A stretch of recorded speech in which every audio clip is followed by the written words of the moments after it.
لك الحمد يا الله والصلاة والسلام على رسول الله أما بعد فأعوذ بالله من الشيطان الرجيم بسم الله الرحمن الرحيم إنما يخشى الله من عباده العلماء صدق الله العلي العظيم وصدق رسوله النبي الكريم ونحن على ذلك لمن الشاهدين والشاكرين والحمد لله رب العالمين۔ اس بیان سے مقصود ہے اصلاح مفاسد، نشتر جو لگاتا ہے وہ دشمن نہیں ہوتا۔ ابھی میں نے ایک صاحب کی ایک کلپ سنی جس کے اندر انہوں نے نبی اکرم نور مجسم شفیع معظم صلی اللہ تعالی علیہ وسلم کی ایک حدیث پاک کا ٹکڑا العلماء ورثۃ الانبیاء تلاوت کرنے کے بعد یہ کہا کہ یہاں پر اللہ تبارک و تعالیٰ کے پیارے حبیب علیہ السلام نے جو ارشاد فرمایا کہ علماء انبیاء کرام کے وارث ہیں، تو اس سے محدثین، مدرسین، مفتیان دین مراد نہیں ہیں۔ یعنی انہوں نے انبیاء کرام علیہم الصلاۃ والتسلیم کی وراثت سے محدثین، مدرسین اور مفتیان دین کو خارج کر دیا، اور گویا کہ یہ ثابت کیا کہ محدثین، مدرسین، مفتیان دین یا اس طریقے سے دیگر علماء کرام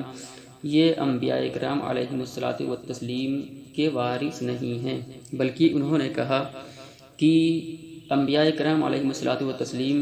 کے وارث وہی لوگ ہیں جنہوں نے رسول کریم صلی اللہ علیہ وسلم کی محبت میں سب ترک کر دیا ہو، سب ترک کر دیا ہو۔ رفیقان گرامی، اب ہمیں معلوم ہونا چاہیے کہ یہ بات کہاں تک انہوں نے درست کہی ہے اور کہاں تک یہ بات حق اور صحیح ہے۔ اگر ہم نبی کریم صلی اللہ تعالی علیہ وسلم کی اس حدیث پاک کے ٹکڑے کو، جس کو انہوں نے تلاوت کیا ہے، اس مکمل حدیث کو اگر ہم پڑھیں تو خود حضور کے فرمان ہی سے واضح ہو جاتا ہے کہ اس سے کون مراد ہے اور کون مراد نہیں ہے۔ اس لیے ہمیں اور آپ کو یہ فیصلہ کرنے کے لیے کہ انہوں نے صحیح امت تک اللہ کے حبیب علیہ السلام کا فرمان پہنچایا یا نہیں، حضور کے پورے فرامین کو سننا ہمارے اوپر ضروری ہے۔ حضرت سیدنا ابو الدرداء رضی اللہ تعالیٰ عنہ فرماتے ہیں کہ میں نے رسول کریم صلی اللہ تعالیٰ علیہ وسلم کو ارشاد فرماتے ہوئے سنا۔ آقا علیہ الصلاۃ والتسلیم نے ارشاد فرمایا، جو آدمی طلب علم میں، آقا علیہ السلام نے یہ نہیں فرمایا کہ جو آدمی تمام چیزوں کو ترک کرنے کے لیے، رسول اللہ کی محبت میں ساری چیزوں کو ترک کرنے کے لیے یہ نہیں فرمایا جو آدمی طلب علم میں کسی راستے پر چلتا ہے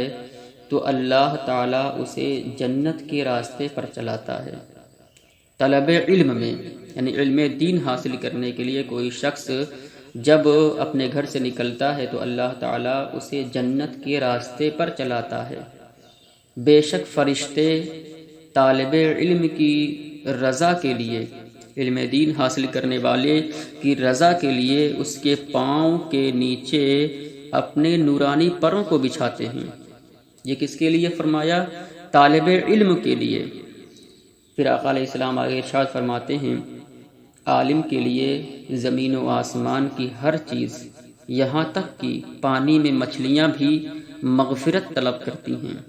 یہ بھی آقا علیہ السلام نے تیسری فضیلت بیان فرمائی کہ عالم دین کے لیے زمین و آسمان کی ہر چیز، یہاں تک کہ پانی میں مچھلیاں بھی مغفرت طلب کرتی ہیں۔ پھر چوتھی فضیلت فرمایا، عابد پر یعنی عبادت کرنے والے پر عالم کی فضیلت ایسے ہی ہے جیسے 14ویں رات کی چاند کی فضیلت تمام ستاروں پر، 14ویں رات کا چاند بالکل شباب پر ہوتا ہے، مکمل ہوتا ہے، تو اس کی فضیلت جیسے باقی ستاروں پر ہے ایسے ہی عبادت کرنے والے پر عالم کی فضیلت ہے۔ پھر اب پانچویں فضیلت، آقا علیہ السلام نے فرمایا، بے شک علماء انبیاء کے وارث ہیں، ان العلماء ورثۃ الانبیاء، بے شک علماء انبیاء کے وارث ہیں۔ اب یہاں پر آقا کریم علیہ الصلاۃ والتسلیم نے جو فضیلت بیان فرمائی ہے وہ شروع میں طالب علم کا لفظ ارشاد فرمایا ہے کہ طالب علم کے لیے، جو طالب علم کسی راستے پر چلتا ہے، طالب علم کے لیے علم دین حاصل کرنے کے لیے، تو اللہ تعالیٰ اس کو جنت کے راستے پر چلاتا ہے۔ پھر وہی طالب علم جو علم دین حاصل کرنے کے لیے چلتا ہے تو اللہ کے فرشتے اس کے پاؤں کے تلے اپنی نورانی پر کو بچھاتے ہیں۔ پھر عالم دین کے لیے زمین و آسمان کی ہر چیز، یہاں تک کہ مچھلیاں بھی پانی کے اندر مغفرت طلب کرتی ہیں۔ پھر عالم کی فضیلت عبادت کرنے والے پر ایسے ہی ہے جیسے 14ویں رات کی فضیلت ستاروں پر ہے 14ویں رات کے چاند کی فضیلت ستاروں پر ہے۔ پھر فرمایا کہ علماء انبیاء کے وارث ہیں۔ تو اس حدیث پاک سے بالکل واضح ہو جاتا ہے کہ حضور اکرم صلی اللہ علیہ وسلم نے خود متعین کر دیا کہ اس حدیث پاک میں جو انبیاء کے وارث ہیں وہ اہل علم ہیں، علماء کرام ہیں، اور جنہوں نے اللہ تبارک و تعالی کے متعلق، اس کی ربوبیت کے متعلق اور اللہ تبارک و تعالی کی خشیت کے متعلق اور دین کا علم حاصل کیا، وہی اس سے مراد ہیں۔ لہٰذا ہم یہ کہہ سکتے ہیں کہ اللہ کے پیارے حبیب علیہ السلام نے جو ارشاد فرمایا کہ علماء انبیاء کے وارث ہیں، تو اس سے محدثین بھی مراد ہیں، مدرسین بھی مراد ہیں جو کہ عالم دین ہیں، مفتیان دین بھی مراد ہیں، اور ایسے ہی شارحین بھی مراد ہیں، اور ایسے ہی مفسرین، مجتہدین، فقہائے اسلام اور ہر وہ عالم دین مراد ہے جو شریعت طاہرہ کا پابند ہو۔ 11ویں صدی کے مجدد شیخ عبدالحق محدث دہلوی علیہ رحمت و رضوان نے ارشاد فرمایا کہ ان العلماء ورثۃ الانبیاء، فرماتے ہیں ان العلماء ورثۃ الانبیاء کی عالم دین سے وہ شخص مراد ہے۔ اس کو تلاوت کرنے کے بعد آپ نے کہا کہ ان العلماء میں علماء سے عالم دین ایسا مراد ہے جو شخص علم حاصل کرنے کے بعد فرائض و سنن مؤکدہ کو بجا لائے اور ضروری عبادتیں کرے، یعنی بے عمل نہ ہو۔ یہاں پر بھی آپ نے یہ واضح کر دیا کہ ان العلماء میں علماء سے مراد عالم دین ہیں، اور وہ عالم دین جنہوں نے علم دین حاصل کرنے کے بعد جو فرائض ہیں اس پر عمل کیا، جو واجبات ہیں اس پر عمل کیا، سنن مؤکدہ پر عمل کیا، حرام کو حرام جانا، حرام پر عمل ترک کیا، اور حلال کو حلال پر عمل کیا، تو وہی لوگ اس سے مراد ہیں، اور جو لوگ اس سے خارج ہیں وہ مراد نہیں۔ تو انہوں نے بھی اشعۃ اللمعات جلد اول کے اندر یہ واضح کر دیا کہ ان العلماء میں علماء سے مراد عالم دین ہیں جو شریعت کا علم رکھتے ہیں اور فرائض و سنن وغیرہ پر عمل بھی کرتے ہیں۔ لہذا ہم یہ کہہ سکتے ہیں کہ شیخ عبدالحق محدث دہلوی علیہ رحمۃ الرضوان نے یہ صراحت کر دی کہ ان العلماء میں علماء سے مراد علماء کرام ہیں، مجددین ہیں، محدثین ہیں، شارحین ہیں اور فقہائے دین ہیں وغیرہ وغیرہ۔ اب فتاوی رضویہ شریف کے اندر مجدد اعظم حضرت سیدنا امام اعلیٰ حضرت رضی اللہ تعالی عنہ نے فتاوی رضویہ شریف جلد نمبر 21 کے اندر ایک سوال ہوا کہ زید کہتا ہے کہ حدیث شریف العلماء ورثۃ الانبیاء، یعنی علماء انبیاء کے وارث ہیں، میں علماء شریعت و طریقت دونوں داخل ہیں۔ زید یہ کہتا ہے کہ انبیاء کے وارث علماء ہیں، تو علماء سے مراد علماء شریعت و طریقت دونوں ہیں، اور جو جامع شریعت و طریقت ہیں وہ بھی ہیں، وہ وراثت کے رتبہ اعظم و ابجل و درجہ اتم و اکمل پر فائز ہیں۔ یعنی زید یہ کہتا ہے کہ حدیث شریف میں جو علماء انبیاء کے وارث قرار دیے گئے ہیں تو اس سے علماء شریعت و طریقت دونوں مراد ہیں،